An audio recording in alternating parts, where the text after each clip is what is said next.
সালে মা খালেদা জিয়া যখন প্রধানমন্ত্রী, তখন বিএনপি জামাত জোট সরকারের সকল মন্ত্রী এবং এমনকি সেই সংসদে কে কোন আসনে প্রতিদ্বন্দ্বিতা করতে পারবেন বিএনপি জোটের প্রার্থী হিসেবে সকলেই যে তারেক রহমান ঠিক করে দিয়েছিলেন। এমনকি 2007-এ তিনি যখন মঈনুদ্দিন ফখরুদ্দিন সরকারের আমলে গ্রেফতার হলেন, তারপর জেমস এফ মরিয়ার্টি যুক্তরাষ্ট্রে যে তার বার্তা পাঠিয়েছিলেন, সেখানে বিএনপির শীর্ষ এক নেতার সূত্রে এ কথা স্পষ্ট করে বলেছিলেন যে বিএনপির ভেতরে বিএনপি জামাত জোট সরকারের যত মন্ত্রী আর যত সংসদ সদস্য ওই আমলের সকলেই তারেক রহমানের দ্বারাই মনোনীত হতে হয়েছেন।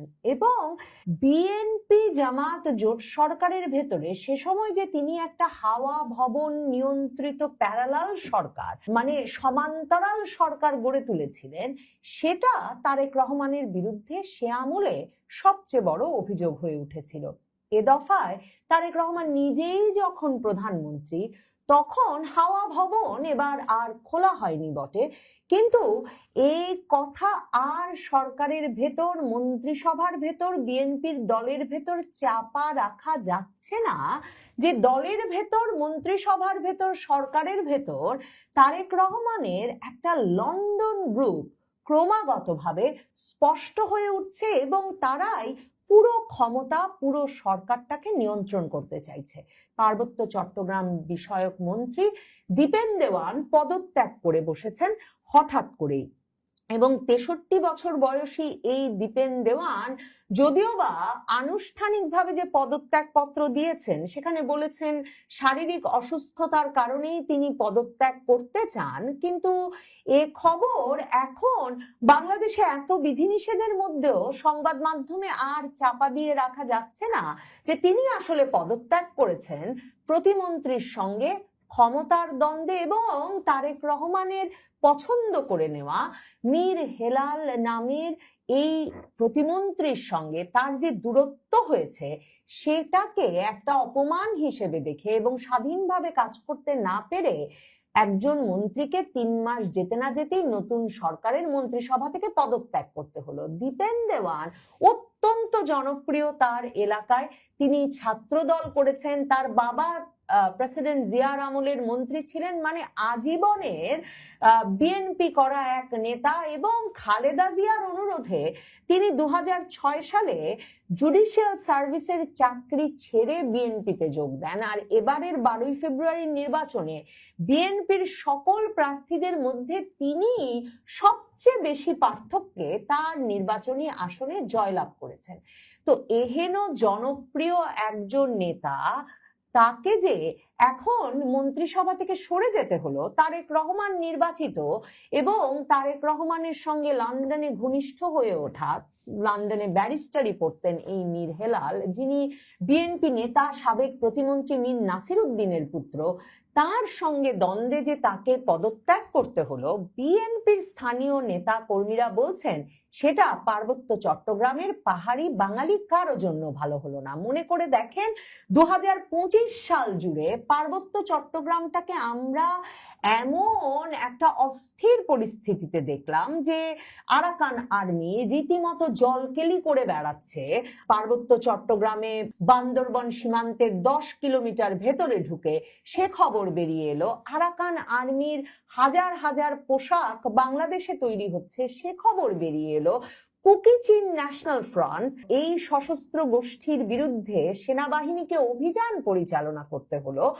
আর United People's Democratic Front, UPDF, মানে আরেকটি সশস্ত্র গোষ্ঠী পার্বত্য চট্টগ্রামে, তারা খাগড়াছড়িতে সহিংস পরিস্থিতি সৃষ্টি করতে চায় বলে সেনাবাহিনী এবং তাদের মধ্যে সংঘাতে অনেকে নিহত হওয়ার ঘটনা ঘটলো। আর তখন ইউনূস সরকার বলল যে এরা পরিস্থিতি অস্থিতিশীল করে তুলতে চাইছে। তার মানে পার্বত্য চট্টগ্রামের রাঙামাটি, বান্দরবান, খাগড়াছড়ি কোন এলাকা যখন খুব স্থিতিশীল অবস্থায় নেই, তখন বিএনপি যে তার এমন একজন দক্ষ, অভিজ্ঞ, জনপ্রিয় এবং স্থানীয় সম্প্রদায়ভুক্ত মন্ত্রীকে তাদের মন্ত্রিসভায় রাখতে পারলো না, সেটা নিশ্চিতভাবেই সরকারের জন্য যেমন একটা শঙ্কার বিষয়, তেমনি বাংলাদেশের নিরাপত্তা এবং পার্বত্য চট্টগ্রামের পরিস্থিতির জন্যও খুব ভালো কিনা তা বলা মুশকিল। কিন্তু তারেক রহমান লন্ডন থেকে একদল তার ঘনিষ্ঠ লোককে এনে ভীষণভাবে একটা আস্থা রাখছেন। যেমন পররাষ্ট্র মন্ত্রণালয়ে খলিলুর রহমানকে তিনি একরকম গিলেছেন বটে, মার্কিন যুক্তরাষ্ট্র, ভারত, ইউনূস সরকার সকলের চাপে, কিন্তু সেখানে তিনি হুমায়ুন কবির নামে লন্ডনে তার ঘনিষ্ঠ একজনকে বসিয়ে দিয়েছেন। এবং লন্ডনে তার ঘনিষ্ঠ এই হুমায়ুন কবিরকে ছাড়া খলিলুর রহমানকে কোনো বিদেশ সফরে যেতে দেওয়া হয় না। এমনকি ভারত সফরে যখন গেলেন তখন হুমায়ুন কবির এস জয়শঙ্কর খলিলুর রহমানের একান্ত বৈঠকেও গিয়ে বসেন। পরে এস জয়শঙ্করের অনুরোধে খলিলুর রহমানকে বাইরে বসিয়ে কিছুক্ষণ একান্তে বৈঠক করার সুযোগ পান খলিলুর রহমান আর এস জয়শঙ্কর।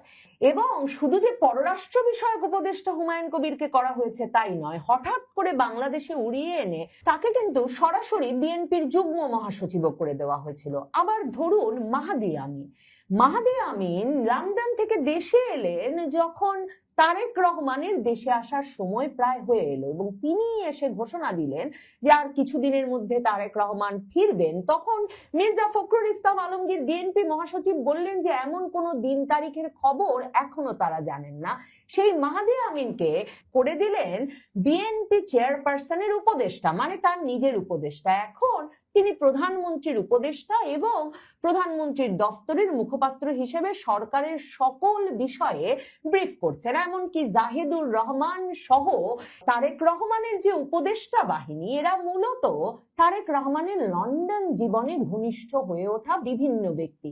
তাদের সঙ্গে কারো কারো সঙ্গে লন্ডনেই তার ঘনিষ্ঠতা হয়েছে, আর কারো কারো সঙ্গে লন্ডন জীবন থেকে নানাভাবে যোগাযোগ স্থাপিত হওয়ার পর তারেক রহমানের যোগাযোগ গড়ে উঠেছে। বাংলাদেশের পত্রিকা টাইমস অফ বাংলাদেশ লিখছে যে পার্বত্য চট্টগ্রামের বিএনপি নেতাদের মতে প্রায় 3.5 মাস আগে প্রধানমন্ত্রী তারেক রহমানের নেতৃত্বে মন্ত্রিসভা গঠনের পর থেকেই দীপেন দেওয়ান ও মীর হেলালের মধ্যে মতবিরোধ শুরু হয় এবং 1 মাসের মধ্যেই সেই মতবিরোধ প্রকাশ্য বিরোধে রূপ নেয়। কারণ তারেক রহমানের এই লন্ডন গ্রুপের সদস্য মীর হেলাল তিনি মন্ত্রণালয়ের সচিব মিজানুর রহমানকে নির্দেশ দেন যেন তাকে না দেখিয়ে কোনো ফাইল মন্ত্রীকে দেওয়া না হয়। অথচ মন্ত্রী মন্ত্রণালয়ের প্রধান নির্বাহী এবং সিদ্ধান্ত গ্রহণের জন্য প্রতিমন্ত্রীর অনুমোদনের প্রয়োজন হয় না তার বাংলাদেশের আইন অনুযায়ী।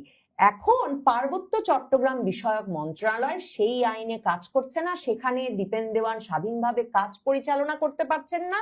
এবং তিনি যখন প্রধানমন্ত্রী তারেক রহমানকে গিয়ে এই অসুবিধার কথা বলেছেন যে তাকে মানে প্রতিমন্ত্রীর অনুমোদন ছাড়া তার কাছে কোনো ফাইলও আসছে না, তখন তারেক রহমান খুব স্বাভাবিকভাবেই বরং দীপেন দেওয়ানকে বলেছেন তিনি যেন তার লন্ডন ঘনিষ্ঠ মীর হেলাল, তিনি যাকে প্রতিমন্ত্রী নিয়োগ করেছেন এই দীপেন দেওয়ানের ওপর নজর রাখতে, তার সঙ্গে মিলেমিশে কাজ করেন।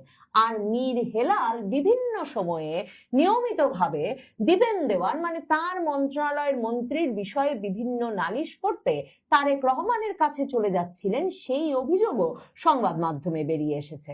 তবে এটা এখন পরিষ্কার যে এই দ্বন্দ্বের সবচেয়ে বড় কারণ হিসেবে দেখা দিয়েছে 3টি পার্বত্য জেলা পরিষদ পুনর্গঠন এবং প্রশাসক নিয়োগ। বিএনপি সরকার দায়িত্ব নেওয়ার পরেই দেশের সকল জেলা পরিষদে প্রশাসক নিয়োগ দিয়েছে, কিন্তু পার্বত্য জেলাগুলোতে করেনি। ঈদুল আজহার আগেই এই পার্বত্য জেলা পরিষদগুলো গঠন করবার কথা ছিল। দীপেন দেওয়ান এবং পার্বত্য এলাকার অন্যান্য সংসদ সদস্যরা বান্দরবান ও খাগড়াছড়ি জেলা পরিষদের প্রশাসক হিসেবে দুজন ব্যক্তির নাম নিয়ে একমত হন। তবে রাঙামাটি জেলা পরিষদের চেয়ারম্যান কে হবেন তা নিয়ে তারা আলোচনা করলেও কোনো ঐকমত্যে পৌঁছতে পারেন না। আসলে মনীষ দেওয়ান বিএনপির আরেক নেতা, যিনি দীপেন দেওয়ানের আত্মীয় হন, তাকে রাঙামাটি পরিষদের চেয়ারম্যান করতে চেয়েছিলেন দীপেন দেওয়ান, কিন্তু মীর হেলাল এই ব্যক্তির একেবারে বিপক্ষে ছিলেন, তাদের নিজেদের ক্যান্ডিডেট ছিল, মানে লন্ডন গ্রুপের আলাদা ক্যান্ডিডেট ছিল। পার্বত্য মন্ত্রীর এই পদত্যাগ নিয়ে ফেসবুক পোস্টে বিএনপির কেন্দ্রীয় নেতা মনীষ দেওয়ান একটা স্ট্যাটাস দিয়েছেন, সেটাও সংবাদ মাধ্যমে এসেছে। মানে যেই মনীষ দেওয়ানকে রাঙামাটি জেলা পরিষদের চেয়ারম্যান পদে মনোনয়ন দিতে চেয়েছিলেন দীপেন দেওয়ান, তিনি লিখেছেন দীপেন দেওয়ান তার মন্ত্রিত্ব হারিয়েছেন শুধুমাত্র একটা কারণে, কারণ তিনি পার্বত্য পরিষদের চেয়ারম্যান পদে মনোনয়ন দেওয়ার জন্য সুপারিশ করেছিলেন আমাকে। কিন্তু পার্বত্য প্রতিমন্ত্রী ব্যারিস্টার মীর হেলাল চেয়েছিলেন দীপেন তালুকদার দীপু সভাপতি জেলা বিএনপিকে। এবং মনীষ দেওয়ান লিখেছেন, খুবই দুঃখজনক যে সুপারিশের এই দ্বন্দ্বে আমাদের পূর্ণ মন্ত্রী, পাহাড়ি বাঙালির প্রিয় নেতা, সর্বোচ্চ ভোটে নির্বাচিত দীপেন দেওয়ান হেরে গেছেন। এই যে দীপেন দেওয়ানকে এক রকমের জোর করে পদত্যাগ করানো হয়েছে, সেটা এমন ভাবেই ছড়িয়ে পড়েছে পার্বত্য এলাকায় যে তিনি পদত্যাগ করবার পর কিন্তু তার পদত্যাগপত্র প্রত্যাহার এবং পুনর্বহালের দাবিতে রাঙামাটিতে সড়ক অবরোধ ও বিক্ষোভ প্রতিবাদ সভারও আয়োজন করা হয়। 2001 সালেও বিএনপি দলের ভেতরে এবং বিএনপি সরকারের ভেতরে ক্ষয় শুরু হয়েছিল তারেক রহমান কেন্দ্রিক, হাওয়া ভবন কেন্দ্রিক সমান্তরাল একটা শক্তি কেন্দ্র তৈরির জন্য। এ দফায়ও সম্ভবত বিএনপি দল এবং তারেক রহমান সরকারের ভেতরে সে ক্ষয় একই কারণে প্রকাশ্য হয়ে উঠল। তবে এবার যখন খালেদা জিয়া নেই এবং বিএনপির দক্ষ অভিজ্ঞ রাজনীতিবিদদের যে দলটি, তারাও বয়সের কারণে কিংবা তারেক রহমানের অনিচ্ছায় ক্রমাগত নিষ্ক্রিয় হয়ে পড়েছেন, তখন তারেক রহমান এ ক্ষয়ের ধাক্কা কমাস সামলাতে পারেন